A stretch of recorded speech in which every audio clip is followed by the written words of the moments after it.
Do you know how many prophets there are in the Bible?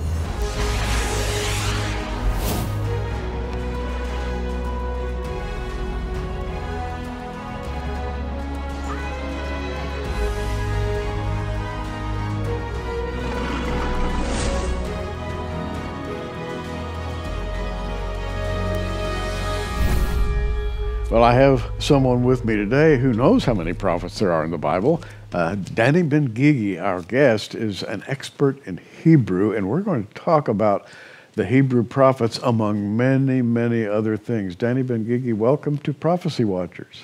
Thank you so much, Pastor Gary. I'm really pleased to be here. And we have so many things and so little time. I'd like to talk about Danny does some marvelous work in putting together computer programs that enable you to find out things about Hebrew, the Hebrew language, that you could never find out any other way. And we're going to pick a few examples to begin with today. And let's talk about all those prophets. How many prophets are there in the Bible?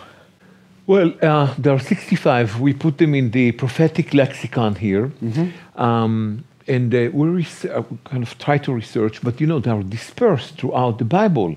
So if you were to ask somebody, how do you find them? You can't really. You have to read every word in the Bible and see if there is a reference to prophecy and say, oh, that's a prophet. So we put together 65, including the large, the well-known prophets. And you used the Hebrew-English lexicon, prophetic lexicon. And this is phenomenal. This thing works on Windows, it works on Mac, and you put this in your computer, and if you learn to navigate your way around, which, by the way, won't take you very long, you suddenly can look up virtually anything in Hebrew you want to find out, right? Almost, virtually. Not only on the computer, everybody can do it. We made it available to work on iPads, on tablets, on phones, any smart device, even away from the home, it will show every aspect. As to the 65 prophets and prophetesses too, there are 9 of them. And some of them, we even completely forgot that Sarah was a prophet, for instance. We included, there is a disclaimer here, the Bible calls them prophets, but some of them are false prophets. We added them too. But it's so concise that they can see the names, and also in a touch of the finger, you can hear the name pronounced.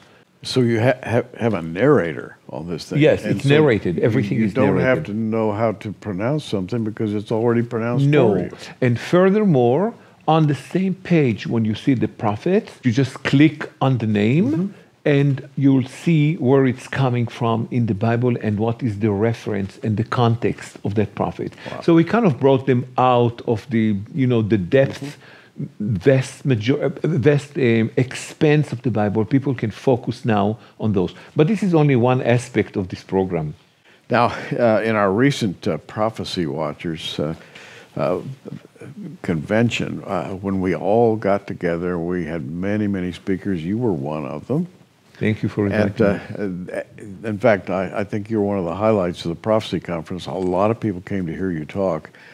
But the thing that amazed me, and I sat in on one of your talks where you talked about God in the Hebrew. And this is the sort of thing you can learn when you go into Hebrew with Danny Ben-Gigi. I want to talk about the Trinity for a moment. Now, when I say that, ordinarily, you would not consider this to be a Jewish subject, would you? You would not at all. Actually, it's completely sounded as though it's odd to the Hebrew Bible. No longer. It's no longer odd. And this is so startling. Pastor, we read the Bible. Many people read the Bible over and over in the same verse, and suddenly something pops out and glows and shines. And this is exactly what happened with that word that popped up in Genesis 18. But you have, for the New Testament, a reference. I want to begin by just reading in the New Testament in 1 John chapter 5, verse 6. It says, "This is he that came by water and blood, even Jesus Christ, not by water only, but by water and blood. And it is the Spirit that beareth witness, because the Spirit is truth. And then he goes on to say, for there are three that bear record in heaven, the Father, the Word, and the Holy Ghost, and these three are one. Now, there are many, many other places in the New Testament that allude to the Trinity, but I'm going to now flip my Bible back to chapter 18 of Genesis. And this is amazing, because this is where Abraham is seated by his tent. Right. And he is visited. He is visited. But before that, let's put it this way. Many a time, the very first verse of a chapter is kind of a synopsis, a foreshadowing of what the chapters is going to entail. I looked at it, and it's appearing there in Isaiah, in many other places. The first verse is the key. Now look at that. This came like a shining light and simply engulfed me. I'm looking there. The first verse says, we can read it directly from the verse, even in Hebrew. When we go there, the very first verse, setting the stage of what's going to happen in this dramatic, perhaps one of the most dramatic chapters. It does say in the very first verse of the chapter, which is kind of a foreshadowing or synopsis of what is coming after in the continuation, the progress of the chapter. And it says there in Hebrew, Vayar elav God, let's do it in English. And the Lord, says the English, appeared to him in the plains of Mamre. Now, it's important to stress that the word Lord in Hebrew here is the tetragrammaton, or what we call the essence name of the Lord, the four-letter name, what people say in English, the Yahweh name. This is the essence name of the Lord. There are many names and there are many attributes, but this is the name, if you will. So we know that the Father appeared to him. This is a foreshadowing in the chapter. But look at this fascinating part that comes after that. We're using here the name, and we know that this is what's going to happen. Using singular language, we're going to flip here, and this is a flipping tongue in that chapter, which is fascinating. So the next verse goes, and it says, and he lifted up his eyes and looked, and lo, three men stood by him. And by three men stood by him, we have a little bit of weakness of the English language, because the Hebrew says, Shlosha anashim nitzavim alav, which means three men are poised upon him. Alav means on him. So it's not just standing next to him or by him. No, three men. This is a kind of a dramatization of the first meeting with those three men. The Hebrew says that this meeting is a momentous thing. It's not momentous. Momentous, dramatic, in a grave magnitude. Because remember, we are only one verse away, that the description is that he saw Father God on that day. But the story in the second verse tells us about three men. So we know one of them is God the Father. But who are the other two there? And why two and not one? Coincidence in the Bible? Hardly. And look at the flipping tongue. So they are poised upon him, and he ran towards them from the opening of the tent, and he bowed down to the ground.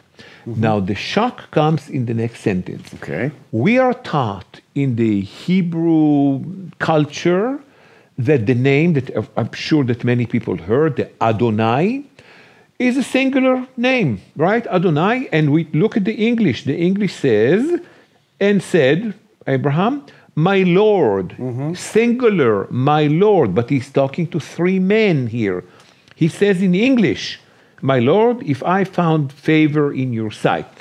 Okay, but why does he say my Lord while the Hebrew says the word Adonai? Now, we need to clarify to people, most Jewish people, and even in Christianity, it's translated as my Lord. But it's a sharp contradiction with the Hebrew grammar.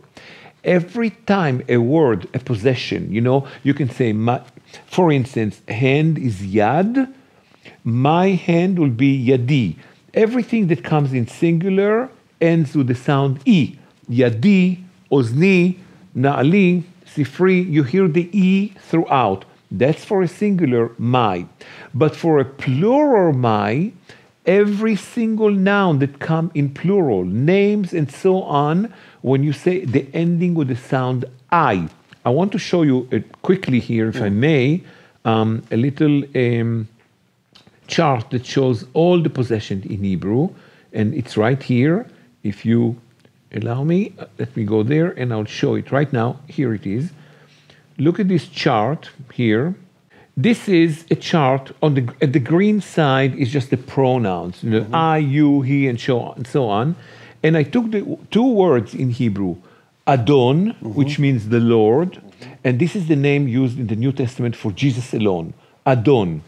And the plural of so you see the very top one, when it's a singular Lord, it will be Adoni, my Lord or my master. Depends. If it's a lowercase, it will be my master. Yeah, and let me interrupt by saying that the verse you just read, Genesis 18:3, Abraham bows down and he says, my Lord, and it sounds like in English he's saying, my Lord in the singular. But it's wrong. But in other words, he would be saying Adoni.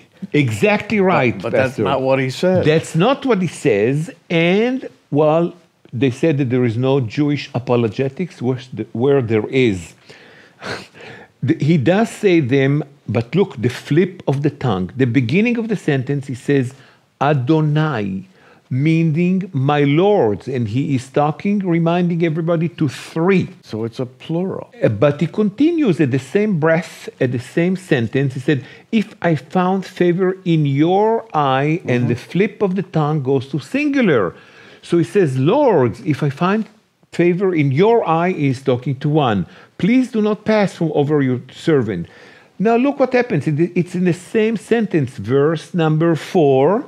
It says, let a little water, I beseech you, be fetched and wash your feet. The word your in English is, you can tell, right? But the word your, it could be your for a guy, your for a girl, right. Your for, plural, right? I'm not meaning guy for the gods, but for a singular masculine, a singular feminine, a woman, masculine plural, and feminine plural. The Absolutely. English does not disclose who is the your, but the Hebrew does.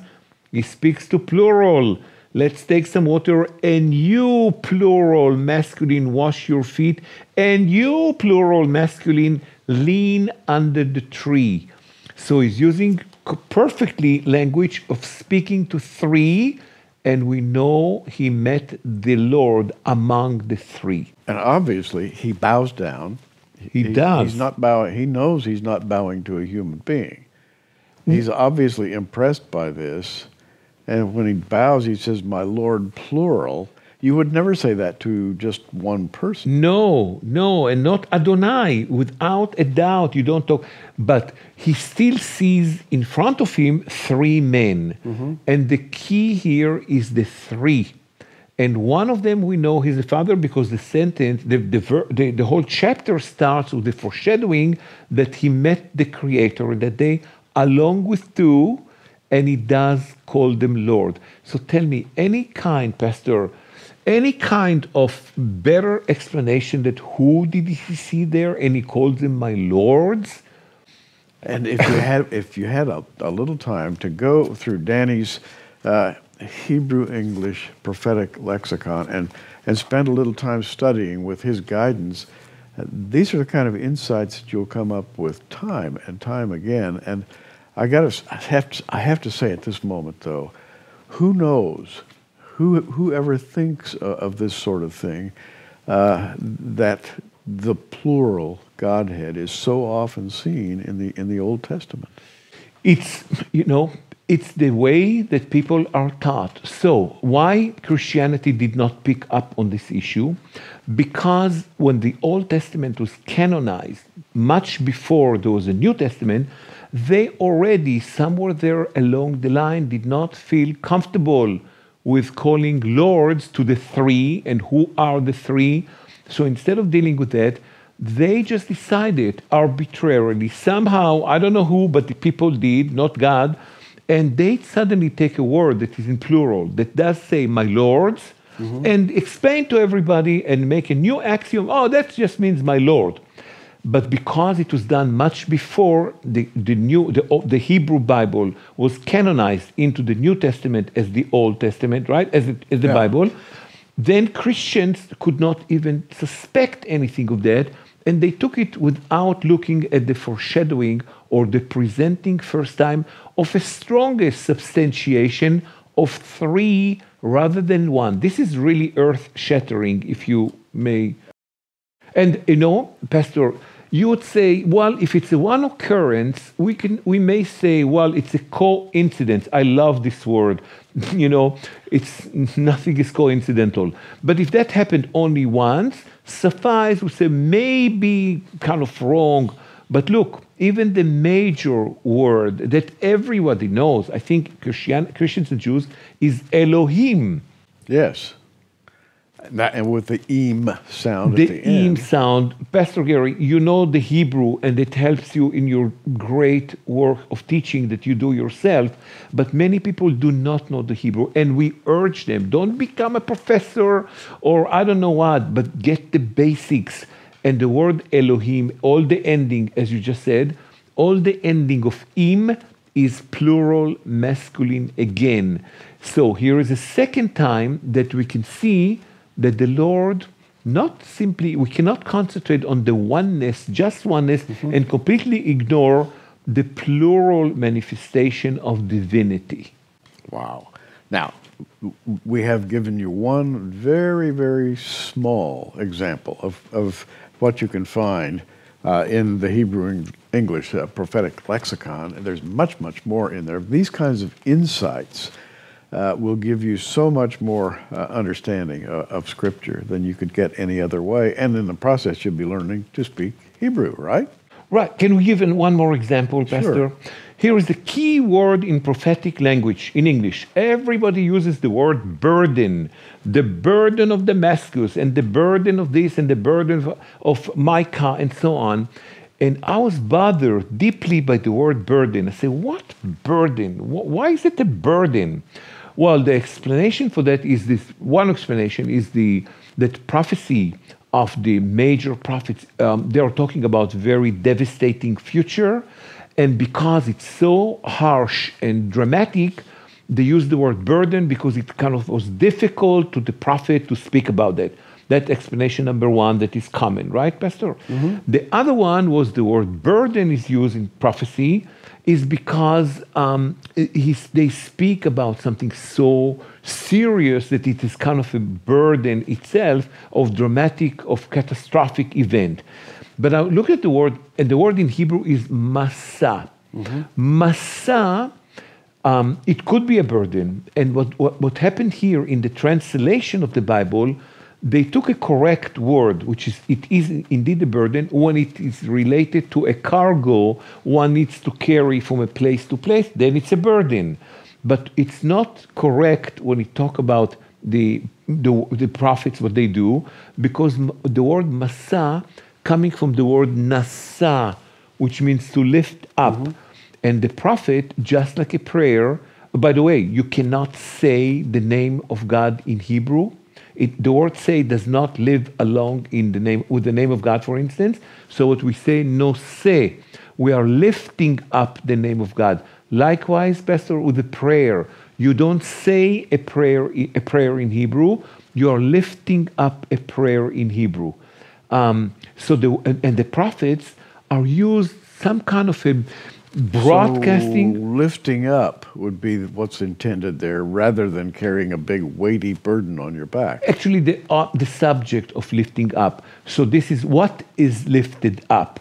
So the word is nasa, and the word for burden is masa, which is the subject of lifting up. So how does a prophet lifts up? What, he carries a burden, he carries a weight? No, he lifts up words of God, and that's what it fits. Prophecy is identical to prayer, and it has a greater magnitude than what people really believe.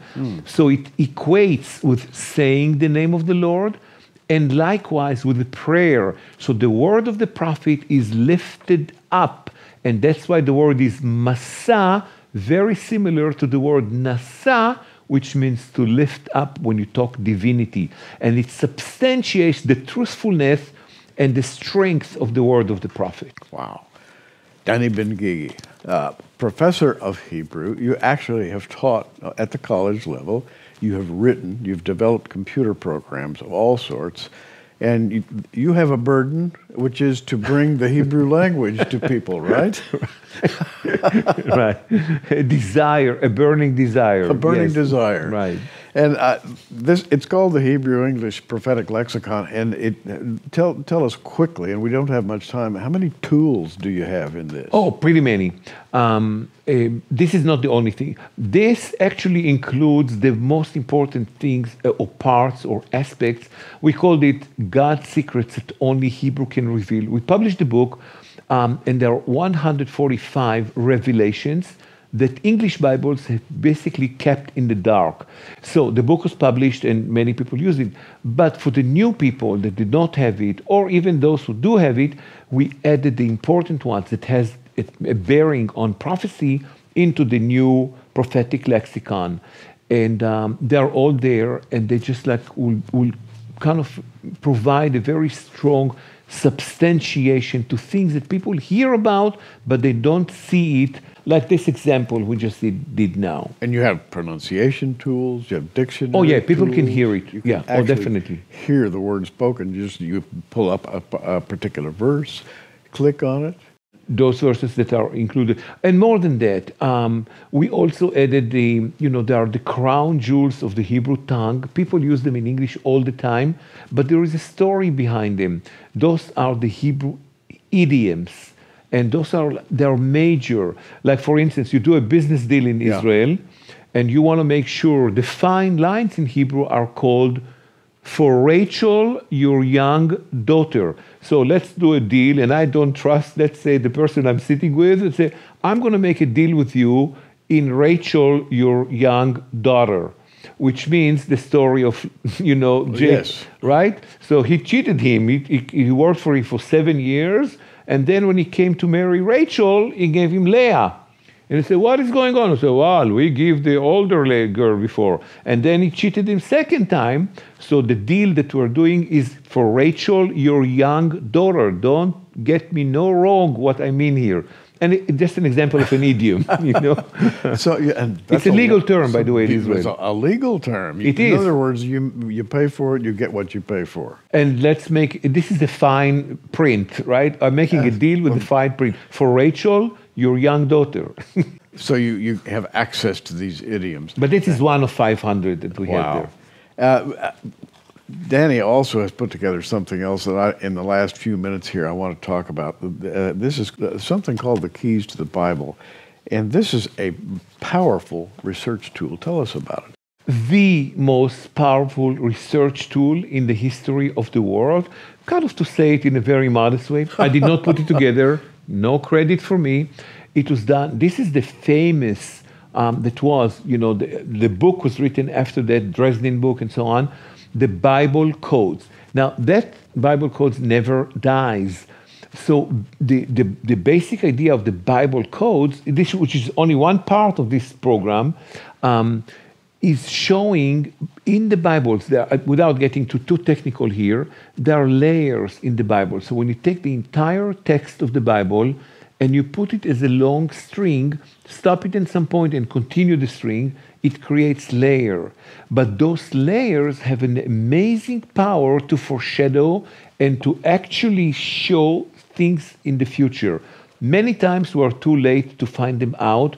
The famous case was the Prime Minister of Israel that was assassinated, as people may remember, by the name Yigal Amir.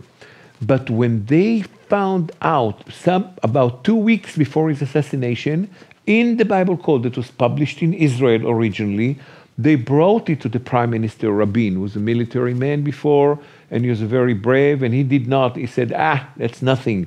And they told him, this You know what they show there in the Bible codes? The name of the killer, the line that says assassin comes to kill, and his name, Yitzhak Rabin, on the same level layer. Now, people can use it on their own. They just need to type in whatever the search. They don't need to know Hebrew. There is a keyboard there, and they just put it in, and they can find all kind of things that will pop up. Sometimes they can understand it, sometimes cannot. But it could be warnings, and it could be promising things. And the tools that are in this, bilingual Bible, we have on-screen Hebrew keyboard, we have the 613 commandments of the Torah. I could just go on and on. And gematria. Gematria, yeah. You know, the calculation of the Hebrew letters is number. This is not numerology. There is nothing really negative in that. It's all positive. It's numerics versus the negative numerology. No cookie and no witchcraft and nothing of that. It's all pure tool, research tool of Hebrew. If you have ever desired, and you say, I could not possibly do this because I don't know Hebrew, if you've ever desired to research the Hebrew Bible, this thing has tools that will enable you to find, as the title says, the keys to the Bible. And it has the Bible Codes program in it. And we just wanted to make this available along with this prophetic lexicon. You heard Danny talking a minute ago about Adonai and how I is a plural ending. Yeah, absolutely. Lords. Lords instead of Lord. And this incident in Genesis 18, perfect illustration of that. And there are so many illustrations that are accompanied by very easy to follow up references, by audio. For example, if you want to know how things are pronounced, you just find a phrase, click the phrase, and it'll recite it for you. This operates with Windows, it operates with Mac, and in fact, both of these do, right? Oh, in every iPad, iPod, and any smart device. This is actually the activation one, and people can go anywhere, and they can do it in the free time, or they travel at home, anywhere. And we're calling this the Prophetic Lexicon package. It includes the Prophetic Lexicon, the keys to the Bible, $60 each, or as we do here at Prophecy Watchers, we combine things sometimes to save you some money. For a gift of $100, free shipping anywhere in the United States, you can get both of them for $100. And of course, your gift to Prophecy Watchers will help us to continue in our work. Go to the online bookstore and just click and on page 1 of our Prophecy Watchers online page there, and you go right down to the bookstore and you'll find this offer, the Prophetic Lexicon package. And Danny, I want to tell you, you're doing good work. Keep it up. Thank you very much, and I really appreciate you as the pastor and the main teacher of this great ministry. I'm aware of that you're taking a risk of having me, an Israeli coming from completely different background of many of your teachers, but I want to really applaud to you for your trust you put in me and allowing me to speak with people and trusting my Hebrew as a tool of teaching. You are most welcome, and you'll have to come again and share with us. I'm Gary Stearman. You keep watching, everybody. We are.